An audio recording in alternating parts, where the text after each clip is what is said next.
Hello students, welcome to the Padho Education. आज हम 8th grade अभ्यास पुस्तिका भाषा भारती कक्षा 5 का पाठ 9 करेंगे, जिसका नाम है रमो और कल्लो। प्रश्न नंबर 1 है, बाबूजी के समझाने के बाद क्या हुआ? डी नंबर हो जाएगा, रमो और कल्लो में अच्छे जीवन यापन की इच्छा हुई। प्रश्न नंबर 2 है, रधिया ने अपनी बेटियों के बारे में क्यों कहा, बाबूजी आपने इनका जीवन बदल दिया? क्या कहा था? क्यों? डी नंबर हो जाएगा, क्योंकि वे पढ़ लिख कर अपने पैरों में खड़ी हो गईं। प्रश्न नंबर 3 है, रम्मो और कल्लो बाबूजी के पास कब पढ़ने जाती थी? दोपहर के समय। सी नंबर हो जाएगा। प्रश्न नंबर 4 है, रम्मो और कल्लो ने कितने वर्ष का शिक्षक प्रशिक्षण प्राप्त किया? कितने वर्ष का? 2 वर्ष का। बी नंबर हो जाएगा, 2 वर्ष। शादी शब्द के स्थान पर आप किस हिंदी मानक शब्द का उपयोग कर सकते हैं? तो किसका कर सकते हैं? विवाह। अगला है प्रश्न नंबर 6, शिक्षक बनने के लिए रम्मो और कल्लो ने प्रशिक्षण में प्रवेश किया था। कौन से शिक्षक प्रशिक्षण? तो यहाँ प्रशिक्षण बस हो जाएगा, प्रशिक्षण में प्रवेश लिया। प्रश्न नंबर 7 है, रधिया ने 100 रुपये मासिक पर सहायिका रखी। रम्मो और कल्लो का जीवन पढ़ाई के कारण बदल गया। काला अक्षर भैंस बराबर का अर्थ है अनपढ़ होना है। प्रश्न नंबर 10 है, अनुरोध करने के लिए कृपया शब्द का प्रयोग किया जाता है। प्रश्न नंबर 11 है, रम्मो और कल्लो की पढ़ाई का जिम्मा किसने लिया? तो रम्मो और कल्लो की पढ़ाई का जिम्मा बाबूजी ने लिया। दोनों परिवार ने साथ साथ मिठाई खाई। उक्त वाक्य में क्रिया का कौन सा प्रकार है? तो यहाँ पे साकर्मक क्रिया है। प्रश्न नंबर 13 है, खिड़की शब्द का बहुवचन लिखिए। तो खिड़कियां। प्रश्न नंबर 14 है, प्रश्नवाचक वाक्य का एक उदाहरण लिखिए। आप कहाँ रहते हैं? ये प्रश्न चिन्ह लगा दिए।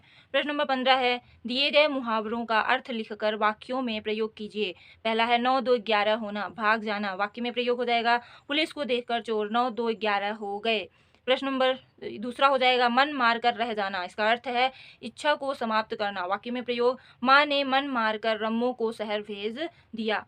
प्रश्न नंबर 16 है, रम्मो और कल्लो की पढ़ाई करने की इच्छा और तेज कैसे हो गई? कक्षा 8 की परीक्षा में रम्मो ने प्रथम श्रेणी से और कल्लो ने द्वितीय श्रेणी से उत्तीर्ण किया, इसलिए उनकी पढ़ाई करने की इच्छा और तेज हो गई।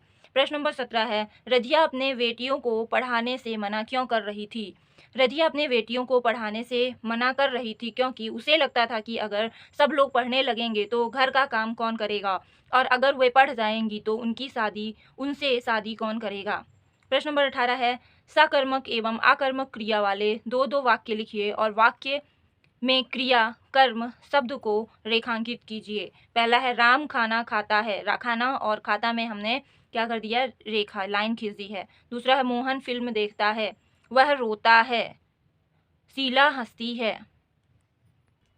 प्रश्न नंबर का है, निम्नलिखित शब्दों के मध्य में योजक चिन्ह हटाकर उनके स्थान पर क्या लिखा जाएगा?